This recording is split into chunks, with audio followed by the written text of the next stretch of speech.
jobway.lk website එකට ඔයා මුලින්ම රෙජිස්ටර් වුණා. ඊට පස්සේ ඔයා වෙනුවෙන් ජොබ්වේ ප්‍රොෆයිල් එකක් ක්‍රියේට් කරගත්තා. මේ ස්ටෙප් දෙකම අපි කලින් වීඩියෝස් වල ඔයාලට කියලා දීලා තියෙනවා. මේ ස්ටෙප් දෙකෙන් පස්සේ තමයි වැදගත්ම දේ කරන්න තියෙන්නේ. ඒ කියන්නේ ඔයා වෙනුවෙන් CV එකක් ක්‍රියේට් කරගන්න එක. ක්‍රියේට් කියන තැනට ගිහිල්ලා ඒක ක්ලික් කරාට පස්සේ ඔයාට CV ෆෝම් එක එනවා. ඔයාට ඒක තේරෙන්නේ නැත්නම් මෙතන need for help කියන තැනට ගිහිල්ලා අපේ ටියුටෝරියල්ස් ටික බලලා ඔයාට අයිඩියා එකක් ගන්න පුළුවන්. එහෙනම් දැන් ඔයා job a profile කියන තැන තියෙන create කියන බටන් එක ඔබලා ඔයාගේ CV එක create කරගන්න පුළුවන්. වම් අත පැත්තේ ඔයාට CV එක create කරන form එක සහ දකුණු අත පැත්තෙන් ඒකේ preview එක ඔයාට බලා ගන්න පුළුවන්. මුලින්ම කරන්න තියෙන්නේ ඔයා වැදගත් විදිහට ඉන්න පින්තූරයක් ඔයාගේ CV එකේ profile picture එක විදිහට add කරන එක.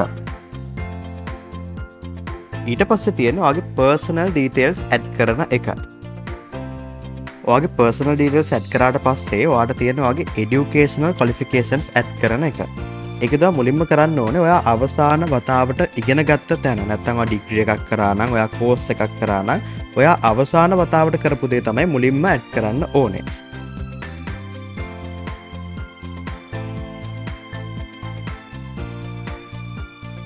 educational qualifications සඳහන් කරද්දී ඔයාගේ පාසල් වල ඔයා කරපු විභාග ගැන සඳහන් කරන්න පුළුවන්. ඊළඟට ඔයාට ප්‍රශ්නයක් තමයි O level A level කරපු අවුරුද්ද අපි start date එකක් end date එකක් දාන්න බෑ. ඒ කියන්නේ අපි O level A level කරන්නේ කවුරුද්දක් දෙපාරක් තුන් පාරක් වෙන්න පුළුවන් නේ. එතකොට අපි O level A level කරපු අවුරුද්ද අපිට end date එකේ සඳහන් කරන්න පුළුවන්. ඊට පස්සේ description box එකට ගිහිල්ලා ඔයා A level O level වලදී ගත්ත result එක සඳහන් කරලා අන්තිමේට done කරන්න පුළුවන්. CV එකේ ඊළඟ වැදගත්ම section එක ඔයාගේ work experience add කරන තැන. ඊළඟට තියෙන other qualification section එක. මේකෙදී ඔයාගේ වෘත්තීය සුදුසුකම් අධ්‍යාපනික සුදුසුකම් වලට අමතරව ඔයාට තියෙන හැකියාව, දක්ෂතා, ඔයා ලබාගත් ජයග්‍රහණ, ඔයාගේ achievements වගේ දේවල් සඳහන් කරන්න පුළුවන්. ඔයාට තවත් qualifications තියෙනවා නම් පල්ලෙහාට ගිහලා එක දිගට qualifications add කරගන්න පුළුවන්. ඊළඟට තියෙන non-related referees කියන තැනදී ඔයා ගැන වග කියන්න පුළුවන්, ඔයා ගැන තොරතුරු ගන්න පුළුවන් ටිකක් වැදගත් පුද්ගලයන් දෙදෙනෙක්ගේ නම් සඳහන් කරන එක. ඊළඟට තියෙන්නේ skill section එක. ඒ කියන්නේ ඔයාගේ දක්ෂතා මොනවද කියලා සඳහන් කරන්න පුළුවන් section එක. ඒකට ගියාට පස්සේ ඔයාට add skill ගිහිල්ලා ඔයාගේ skill එක මොකක්ද කියලා, කියන්නේ communication skill තියනවාද, ඔයාට leadership skill, team working අන්න ඒ වගේ skill තියනවාද කියලා type කරන්න පුළුවන්. ඊළඟට මේ level කියන කේදී ඔයාට ඒ skill එක කොයිතරම් මට්ටමකින් තියනවද සඳහන් කරන්න පුළුවන්.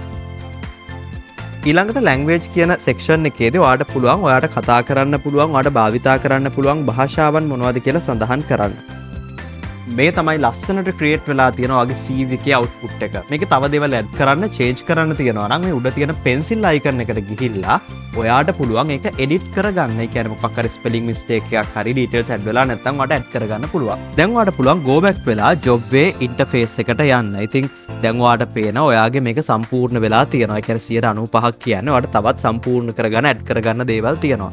ඉතින් ඔයා කරපු කියපු දේවල්, ඔයාගේ experience, ඔයාගේ talent, ඔයාගේ skills ඒ වගේ දේවල් ඔයාට ඇඩ් කරගෙන ඔයාගේ CV එකක් ස්ටෑන්ඩඩ් විදිහට ජොබ්වේ කරහා ක්‍රියේට් කරගන්න පුළුවන්. ඉතින් තවත් රහසක් තියෙනවා. ඒ තමයි ඔය ජොබ්වේ ප්‍රෝ account එකක් ගත්තොත් මේ CV එකට අමතරව ඔයාට පුළුවන් ඔයාගේ documents, certificate වගේ දේවල්, ඔයාගේ talents, ඔයා කරපු creations, ඒ කියන්නේ නිර්මාණ වගේ දේවල් portfolio එකක් විදිහට ඇඩ් කරන්න.